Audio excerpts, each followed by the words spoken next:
যেখানে আমি কাস্টডেক থেকে মাসুম দাদা যুক্ত থাকবো এবং আমার সঙ্গে আজকের দিনে কো-কাস্টার হিসেবে যুক্ত থাকবে আবার সবার পরিচিত এবং নিয়মিত মুখ এই টুর্নামেন্টের আমাদের তানিয়া তনু। তো তানিয়া কেমন আছো? কেমন যাচ্ছে তোমার দিনকাল এবং কেমন লাগছে আজকের দিন? আলহামদুলিল্লাহ অনেক বেশি ভালো আছি and দিনকাল ভালো যাচ্ছে। থ্যাংক ইউ সো মাচ এত সুন্দর করে ওয়েলকাম করার জন্য। আর আজকের দিনে আমরা আরো একটিবার যুক্ত হয়ে গেছি X2 গ্লোবাল অফিসিয়াল আমাদের চ্যানেল থেকে। যেখানে আমাদের টোটাল টিমগুলো পার্টিসিপেট করবে এক অন্যের বিরুদ্ধে কোয়ার্টার ফাইনাল আমাদের গ্রুপ 5 এর মঞ্চে রয়েছি আমরা। ৩ টি ম্যাচে পারফর্ম করবে ১২ টি দল। ৩ টি ম্যাচের মধ্যে থাকছে আমাদের Bermuda, Pragati, Kalahari and also আমাদের যদি বলতে চাই আজকের দিনের পারফরম্যান্স এর মধ্যে থেকে টিমগুলো বেশ ভালো একটা হাড্ডাহাড্ডি লড়াইয়ের মঞ্চে থেকেই যাবে। সেই জায়গাতে আমাদের যদি বলতে চাই এবার প্লেন লাইনটা যেখানে স্টার্টিং পয়েন্টটা দেখা যাচ্ছে রিভার সাইড থেকে হয়েছে। আবার কুইক রেস্কিউটা দেখতে পেয়েছি। একের পর এক লঞ্চার থ্রোকে ব্যবহার করতে দেখেছি নাসির পক্ষ থেকে। নাসির চেষ্টা করেছেন এই মুহূর্তে সেই গাঞ্জাটাকে ব্যবহার করেছেন যেটাকে আমরা বলি আসলে ভাই মানে মজা-টজা করেই বলি এটা গাঞ্জা ইটস এ কি বলে এটা আমি নামটা ভুলে গেছি। ইনহেলার। ইনহেলার ব্যবহার করতে, করতে কিন্তু এগোচ্ছিলেন সামনে। বাট সামনে দেখতে পাচ্ছি ল্যান্ডমাইনও খানিকটা পুঁতে দিয়েছেন এই দলটা যাতে যখনই সামনে থাকা দল ইয়ারেক্স ঢুকবেন বা এন্ট্রি করবেন যাতে তারা বাধাগ্রস্ত হয়। কিন্তু এক সাইড একটা সাইড যারা রয়েছেন তারা কি প্রস্তুত আজকের দিনের এই দুর্দান্ত লড়াইয়ের জন্য? দেখার বিষয় আজকের এই লাস্ট ম্যাচের মধ্যে অবশ্যই প্রস্তুতি তো নিয়ে ফেলতেই হবেন অ্যান্ড সেই জায়গা থেকে তারা বেশ ভালো একটা চেষ্টাও চালিয়ে যাবেন। রাইট নাও আমরা দেখতে পাচ্ছিলাম অ্যাশ পুরো দলটা এগিয়ে যাচ্ছেন। ৫ করে ফিডে রয়েছেন। নাইস শট এবার ফারহান নিয়েছেন টেক ডাউনটা M590 থ্রোতে ব্যাক টু ব্যাক আরো একটা টেক ডাউন নেবেন। Oh my goodness amazing shot and take down and finish মুহূর্তের মধ্যেই ডাবল নকডাউনটা ফিনিশ করে পুরো দলটাকে করেছে ওয়াইপড আউট ASH এবার অ্যাশ পুরো দলটা পারফরম্যান্সটা বেশ ভালোভাবেই ধরে রাখছেন তারা। বাট যদি একটু লক্ষ্য করা যায় দেখবেন মাসুম দাদা তারা কিন্তু পুরো দলটা জোন সার্কেলের বাইরে রয়েছেন। সো জোন সার্কেল তো সিঙ্কিং হলে একটু বিপদ তো তাদের ফেস করতে হবেই। বাট সেই জায়গা থেকে পারফেক্ট যদি তাদের ফায়ার পাওয়ারটা ধরে রাখতে পারে তাহলে আই গেস এই পজিশনটা তাদের বেশ ভালোভাবেই কাটিয়ে ওঠাটা একদম পসিবিলিটি রয়েছে। অন্যদিকে ERX রয়েছে ক্লিয়ার আর্টিকুলেট করতে চাইবে এই মুহূর্তে। ER2K-দেরকে আগে থেকেই যেন দুর্বল করে দেওয়ার একটা প্ল্যানে নেমে সেখানে সামনে আর দুটো মাত্র দল এসএইচ অ্যান্ড টক্সিক। টক্সিক তাদের ফুল টিম ম্যান যদিও আসলে পার্সেন্টেজটা এসএইচ এর দিকে যদিও অনেকটা বেশি রয়েছে। এসএইচ তাদেরও ফুল ম্যান পাওয়ার রয়েছে এই মুহূর্তে। টক্সিক একটা ম্যান পাওয়ারকে লুজ করলে কিন্তু মানে যখনই লুজ করছে তারা তাদের পার্সেন্টেজটাকে হারাচ্ছেন। ইআরএক্স-দের দিকে কি একটা নজর যাবে কিনা বাম সাইডে যেখানে কিন্তু তারা ঠিক একটা পাথরকে ঘেঁষে ধরে বসে রয়েছে। এসে সেই কাজটাই করতে চায়। এই মুহূর্তে লাস্টের একটা লড়াই যেখানে ইআরএক্স তাদের ৩ জন সার্ভাইভারকে টিকিয়ে রেখেছে। টক্সিক তাদের ম্যানপাওয়ারকে ফিরিয়ে এনেছে। সমানে, সমানে যেন লড়াইটা হবে। একদিকে টক্সিক অন্যদিকে এএসএইচ কোন দিকে যাবে আজকের দিনের ম্যাচের বুইয়া যেন পেন্ডুলামের মতো ঝুলছে। কোন দিকটাকে কোন দলটা আজকে ফিনিশ করতে পারবে। ইআরএক্স এর দিকে এই মুহূর্তে নজর দিয়েছে খানিকটা এএসএইচ এবং অ্যাশ এই মুহূর্তে চাইবে পুরো ইআরএক্স দলটাকে ফিনিশ করতে 4v3 ব্যাটল থেকে। বাট ওই দিক থেকেও চাপ টক্সিকদের থেকে পুরো একটা প্রেশার টক্সিকরা কিন্তু চাপে রাখবে এসএসকে যাতে তারা সার্কেলটাকে কভার করতে না পারে বা তারা ইআরএক্স এর সাথে যেন একটা কমফোর্ট ফাইট যেন সিকিউর করতে না পারে। ইআরএক্স থেকে ৩ জন সার্ভাইভারের এগেইনস্টে কিন্তু একের পর এক গ্লোবাল টার বা ট্রোবল গুলোকে ব্যবহার করেছে এএসএইচ। অ্যাশ দেখা যাক শেষ পর্যন্ত কোন জায়গায় ফিনিশ করতে পারবে। গ্লোবাল টার গ্রেনেড এই মুহূর্তে পাল্টা টক্সিকদের এগেইনস্টে অ্যানাদার প্ল্যান নকডাউন এই মুহূর্তে রাশ করে দিতে চাইবে এএসএস এর প্লেয়ার গুলো। স্নাইপোকে দেখতে পাচ্ছিলাম the close range sniper back to back দুটো নকডাউন স্নাইপো আর একটা শট আর একটা লাস্ট একটা finishing toxic has been shut down toxic has been eliminated from the lobby. এই মুহূর্তে অ্যাশের সাথে শেষ লড়াই ইআরএক্স দের। ইআরএক্স কি প্রস্তুত শেষ দিকের এই মহাক্ষেত্র যেখানে রাসেল বসে বসে নিজেদেরকে হিল পিক আপ করতে দেখছি। রিয়াদকে দেখতে পাচ্ছি মেডিকেট ব্যবহার করছেন একটা সুযোগে স্নাইপবো রাসেলকে করতে চায় পুরোপুরি এলিমিনেটেড। স্নাইপারটা তাক করেছিল এইম করেছিল কাজে লাগেনি। দেয়ালের সাপোর্ট নিয়েছে রাসেল ওয়ান্স এগেইন বাট এই মুহূর্তে তার বাকি টিমমেটরা রাশ করার সুযোগ পেয়ে গেছে পুরো প্রপার একটা ফিল্ড ইএসএইচ এর ইআরএক্স এর জন্য। অ্যাশ কি পারবে এখানটাতে দুটো ম্যান পাওয়ার হারিয়ে ফেলেছে। স্নাইপারদের লাস্ট প্লেয়ার ইআরএক্স এর সুযোগ অনেকটা বেশি বৃদ্ধি পেয়েছে। হুট করে রাসেলের এন্ট্রি এন্ড এইটা কি মিস্ট্রি ঘটাবে কিনা তাদের এন্ড ইয়েস কথাবার্তাই শুনে ফেলি। এই মুহূর্তে আমাদের সাথে কমেন্ট বক্সে কানেক্টেড থাকছে আমাদের ওকে কেনি রয়েছে X2 গ্লোবাল কে সাপোর্ট করছেন। অ্যান্ড আমাদের রমজান রয়েছে ASH স্পোর্টস কে সাপোর্ট করছেন। চলে যাচ্ছি সেকেন্ড নাম্বার ম্যাচে প্লেন লাইনটা একদম মিডল থেকে স্টার্টিং পয়েন্ট আর এন্ডিং পয়েন্ট দেখা যাচ্ছে। বাট ব্লু জোনটা রয়েছে এবার স্কোয়ারের সেকশনে। অ্যান্ড এই পজিশনটা থেকে যদি বলতে যাই আমাদের আজকের দিনের পারফরম্যান্স এর মধ্যে থেকে প্রত্যেকটা টিম বেশ ভালো একটা পজিশন তো করে যাচ্ছেনই। বাট ক্রসরোডস এ ১ম এই ২ টি টিমের আনাগোনা রয়েছে। সেই ২ টি টিম এবার বেশ ভালো একটা পজিশন ধরে রাখার ট্রাই করবে। এক অন্যের বিপরীতে একদিকে রয়েছে ASH স্পোর্টস, অন্যদিকে R2K স্পোর্টস রয়েছে। সো এদের মধ্যে একটা ফাইট ১ম এ ইনিশিয়েট হবে ক্রসরোডস এ। মার্বেল ভার্সাস সাইডে একটি টিম রয়েছে, গলফ কোর্স এ একটি টিম রয়েছে। সো একদম পুরোপুরি ফাঁকা পজিশনে থাকলেও সেন্ট্রাল ফায়ার ব্রিগেডের সেকশনটাতে ফাইট হতে যাচ্ছে। সেন্ট্রালও ২ টি টিমের মধ্যে ফাইট হচ্ছে। ক্রসরোডস এ এইবার যেন থরের তল থেকে take down what a outstanding headshot connect করবেন এবার MT4 এর থ্রোতে কেল ফেলে তুলে নেওয়ার ট্রাই। R2K এবার তাদের ম্যান পাওয়ার গুলো হারানো স্টার্ট করবে বিকজ ASH স্পোর্টস কাউন্টার অ্যাটাকটা প্রোভাইড করবেন। রাইট নাও এলিমিনেট করে ফেলা হয়েছে বাট থরের সাইড থেকে এগিয়ে যাচ্ছেন ফ্রন্টে একটা শট কানেক্ট করেছে আলটিমেটলি এলিমিনেট করতে না পারলেও এখনো পর্যন্ত চেষ্টাটা চালিয়ে যাবেন। খুব দ্রুত তার ম্যান পাওয়ার গুলোকে রিকল করতে হবে বিকজ তাদের ২ টি ম্যান পাওয়ার কে তারা হারিয়ে ফেলেছেন। অ্যান্ড এই পজিশনে এগেইনস্ট থাকা টিমের প্রবাবলি সোলো একটি প্লেয়ার রয়েছে। সো লেটস সি এবার কোন টিমটাকে এগিয়ে রাখতে চাইবেন, অ্যাশ স্পোর্টস অর R2K? থেকে। অ্যান্ড রাইট নাও যদি কথা বলি সিটিকে ৩ টে কিল পয়েন্ট সিকিউর করেছেন। অ্যান্ড ইয়া আমি বলেছিলাম তারা সেন্ট্রালের মধ্যে চমৎকার কিছু মুহূর্ত আমরা দেখতে পেয়েছি এই দলটার কাছ থেকে। অ্যান্ড রাইট নাও যদি কথা বলি সিটিকে ৩ টে কিল পয়েন্ট সিকিউর করেছেন। অ্যান্ড ইয়া আমি যেটা তানি আসলে বলছিলাম দেখো প্রিভিয়াস ম্যাচে অ্যাশের যে পারফরমেন্স ছিল সেটা কিন্তু অনেকেই আসলে মনে করেছিল যে অ্যাশ ম্যাচের বুয়েটাকে এনশিওর করবে। বাট শেষ মুহূর্তে কি থেকে কি হয়ে গেল ইয়ারডেক্স কিন্তু সেই জায়গায় মানে ঘোরা মানে খেলার দান আসলে পাল্টে দিয়েছেন। এবং এই মুহূর্তে আরটুকে এবং অ্যাশের মধ্যে লড়াই যেখানে আমরা প্রিভিয়াস ম্যাচে কিন্তু ঠিক বিমাশক্তির নিচের মধ্যে বা একটা ঢালুর অঞ্চলের মধ্যে এই দুটো দলের ফাইট দেখতে পেয়েছি। অ্যাশ ইলেকট্রন সামনে রয়েছেন, দেখা যাক তাকে কি আসলে বিট করতে পারবে কিনা। তাদেরকে সরিয়ে দিয়েছেন পথের মধ্য থেকে যে ভাই না তোমরা এখান থেকে সরে যাও, তোমরা এলিমিনেট হয়ে যাও। ওই রকমই কিন্তু একটা সিচুয়েশন দেখা যাচ্ছে। রুথলেস 7 কিল নিয়ে আজকে দিন কিন্তু একটা খুব কমফোর্ট জোনে রয়েছে। এক্সপি দেরকে আমরা একটা ফাইট দেখতে পারবো।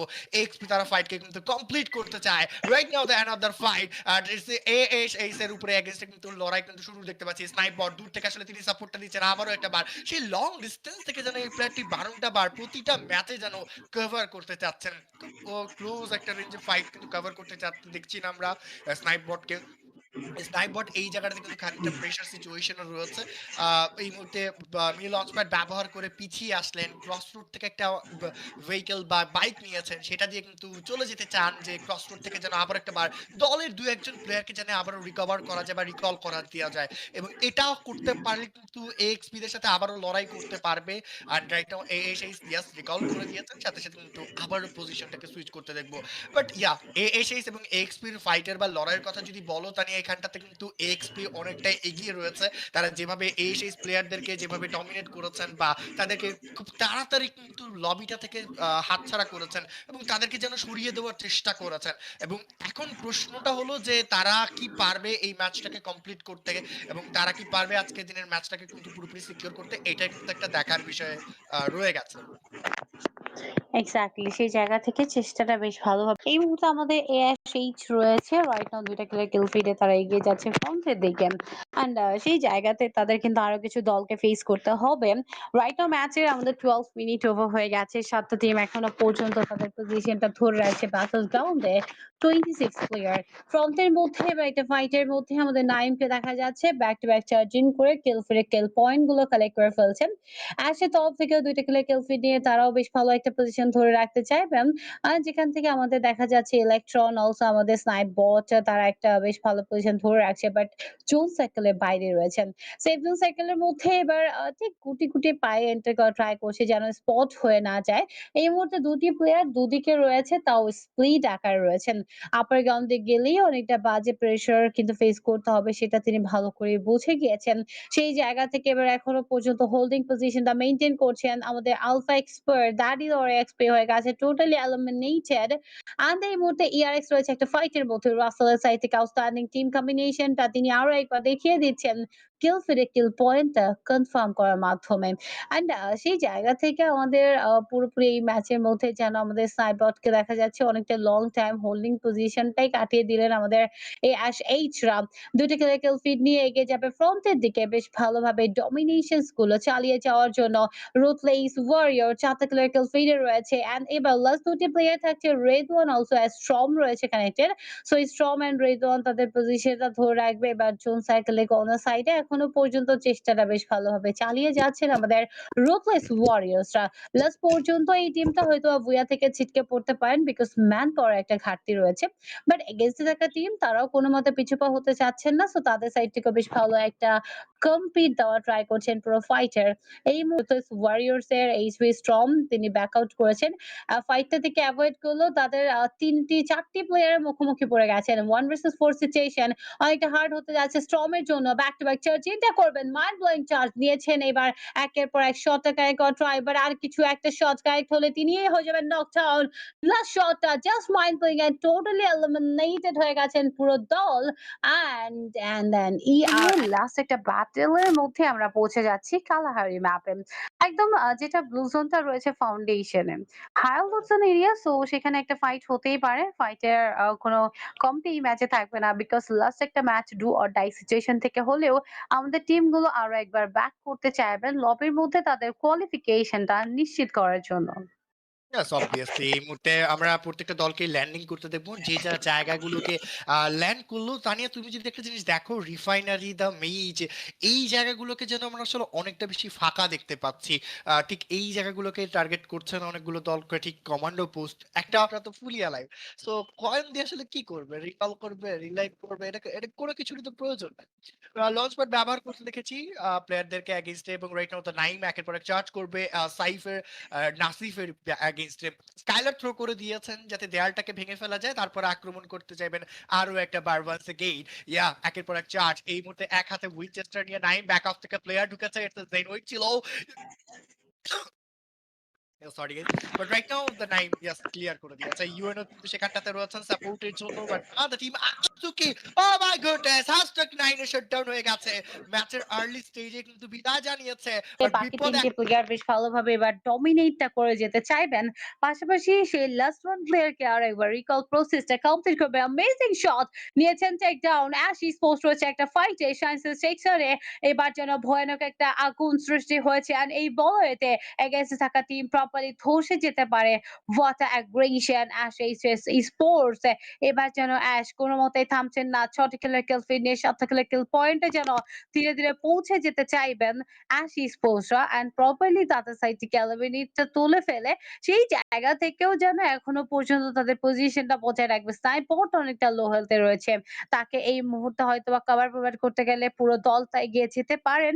বাট সেই জায়গা থেকে পুরো দলটা অনেকটাই কিন্তু নিজে থেকে এবার ট্রাই করবেন। একদমই তাদের স্নাইপ বট আরো একবার একত্রিত হয়ে এই ফাইটটা কমপ্লিট করা। একদম আপার গ্রাউন্ড এ রয়েছেন তিনি। সেই জায়গা থেকে একসাথে হওয়ার একটা চেষ্টা চালিয়ে যাবেন আমাদের পুরো দলটা। রাইট নাও ফায়ারিং সিচুয়েশন গুলোর মধ্যে কথা যদি বলা যায় যেখানে ৬ মিনিট অলরেডি ওভার হয়ে গেছে। ৬ টি টিম এখনো যুক্ত রয়েছে। জাস্ট একটা জিনিস যদি দাদা বলতে যাই যে আমাদের ম্যাচের কিন্তু অনেকটা বড় জোন সাইকেল বাট জাস্ট ৬ টা টিম। হারিয়ে না যায় হয়তোবা ৬টা দলের মধ্যে এই যে মুহূর্তে যদি তারা হ্যাশট্যাগ 6 এ ফিনিশ করে তার মানে মাত্র কিন্তু ৫টা পয়েন্ট আসলে পাবে ১২ আর ৫ ১৭ পয়েন্ট নিয়ে তাদেরকে ফিনিশ করতে হবে এই জিনিসটা কিন্তু তারাও ক্যালকুলেশন করে ফেলেছেন এই মুহূর্তে সামনে থেকে প্লেয়ার এগেইনস্ট লড়ে what a sniper shot from Undead the knockdown বের করে নিয়েছে স্কাইলারটাকে থ্রো করবে ফিরিয়ে দেবে বা প্লেয়ারটিকে এবং নকডাউন করবে বাট সেই পারফেক্ট টাইমে কিন্তু অ্যাশদেরকে দেখতে পেয়েছিলাম অ্যাস্ট্রক্স তারা কিন্তু ব্যাক অফ থেকে ড্যামেজ দিয়েছিলেন এবং আর টুকে তাদের একটা প্লেয়ারকে কিন্তু লুজ করলো এবং এই যে যে একটা ক্ষতি এটাকে পূরণ করার জন্য এই মুহূর্তে আরটুকে কিছুটা সময়ের জন্য হয়তো স্কোয়ারের মধ্যে যাবেন রিকল করার জন্য কারণ ভেন্ডার মেশিনটা ওখানটাতে রয়েছে বাট অ্যাশদের উপরে কিন্তু পাল্টে জবাব ছুড়ে দিয়েছে থর একটা নকডাউন নিয়েছিল বাট পারফেক্ট টাইমে এন্ট্রি রেস্কিউটা পেয়ে গেছে ইলেকট্রন কিলটা যেতে দেয়নি অ্যাশের এই টিম বন্ডিংটার কথাই আমি বলবো এবং এইটা কিন্তু খুবই চমৎকার ছিল